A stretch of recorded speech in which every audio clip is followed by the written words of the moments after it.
the lens of syntropy really enables and re-enables the human nature of ourselves to become recognized and remembered, and then seen as an ally in the process of us returning home to self more. And the study of syntropy is the study of nature. And as we study nature, well, that's all very nice. That's outside of ourselves. We have an opportunity to study human nature. And what human nature is that we are intrinsically born free. We are sovereign human beings. Nobody has authority over us. And yet, many of us are running on subconscious or unconscious programs that we need to do this or we need to do that. And that's all part of our programming that the lens of syntropy really allows us to recognize, that there are belief systems and fantasies that the world of men has brought into motion because of all of its human damage and all of the unresolved trauma that is underlying the predominant use of all sorts of belief systems on how reality works. But the study of nature shows us something different. It shows us how love works. And there's a distinct difference between the world of men and the world of woman. And the world of men is one of work and money and structure and a whole range of things that come with work and a whole range of things that come with the world of money and finance. And that has had its predominant presence. It's the prevalent culture that we are all navigating.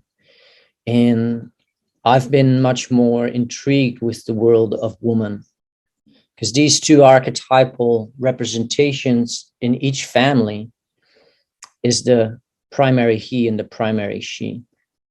And so the father, or the primary he, so that it doesn't carry any weight.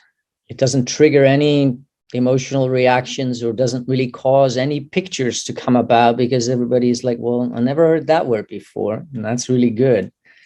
So the primary he was responsible for the raising us into the world of men, to explain to us that we are all practicing a whole bunch of fantasies and none of it is actually real.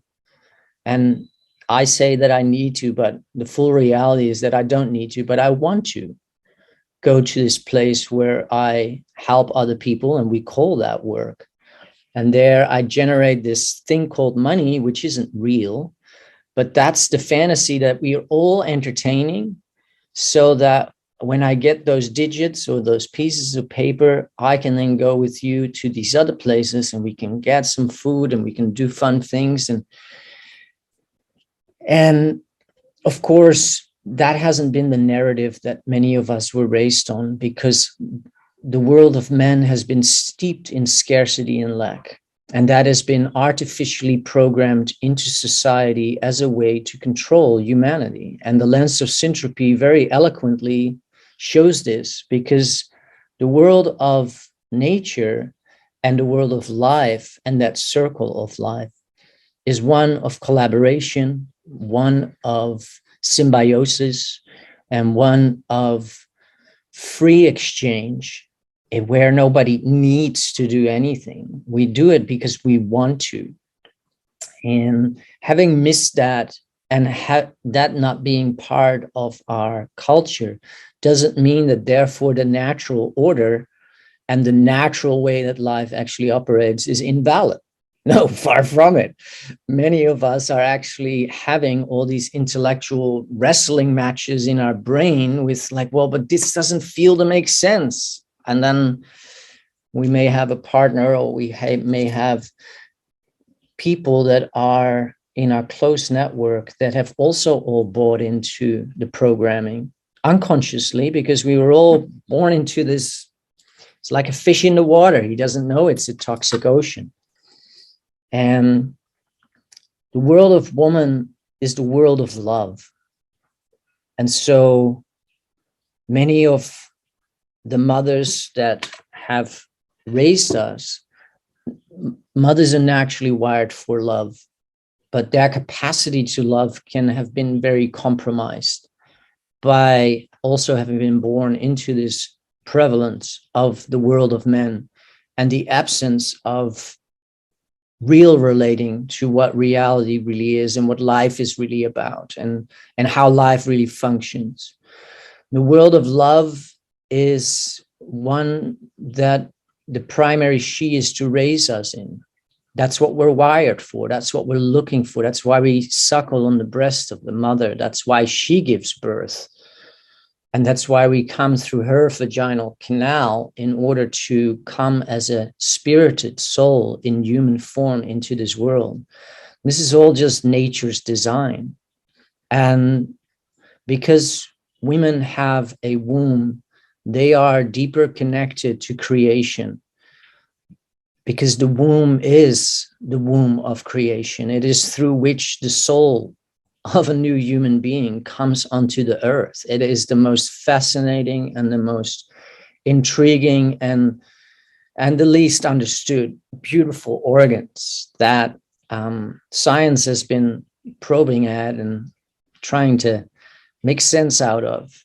And without the intrinsic spirited understanding of life and nature and the spiritual nature and the metaphysical reality that is part of that beautiful creation process, we leave out a lot of reverence and a lot of honor. And that has been very much part of the culture that we've all grown into, that didn't have that beautiful, soft and caring and kind and graceful and patient way of relating and honoring woman, honoring her for not just her gift and her talents, but the sacred role of her being the prime directive of humanity. Men are on the threshold of becoming aware that they need to learn how to feel. And as they learn how feeling works, they learn better how to listen and be present. And through that process, there is, of course, healing that occurs naturally, because if you've been shut down from feeling for a long time, that's intense. I've been one of those men that didn't even know what feelings were. But because of the predisposition that women have, because they are always connected through their womb to the womb field of all of creation, they naturally feel. They feel all the time. And with that, I've come to recognize that the healing for humanity and the restoration of a true balance is able to become about, for humanity as a whole, when we really support women who are already predispositioned to be willing to do the work, to do the healing, that already recognize that they got roughed up real bad by society, by the teacher, by father, uncle, whatever we want to call it.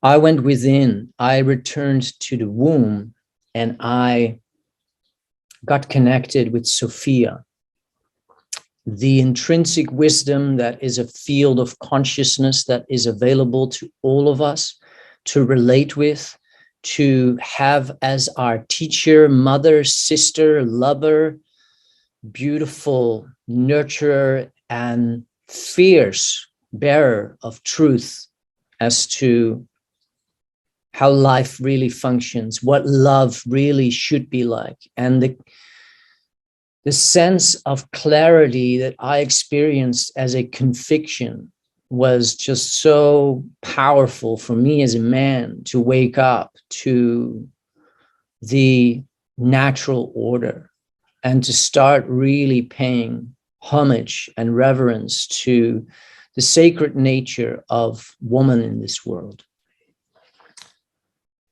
And it will be the Western woman that will set right and return for all humanity harmony, peace, and grace. And she will achieve this by reclaiming birth as the primary act of love in co-creation, as only this sets the tone for our entire culture of fear and lack to nest itself again in the love and grace that she in and of herself is.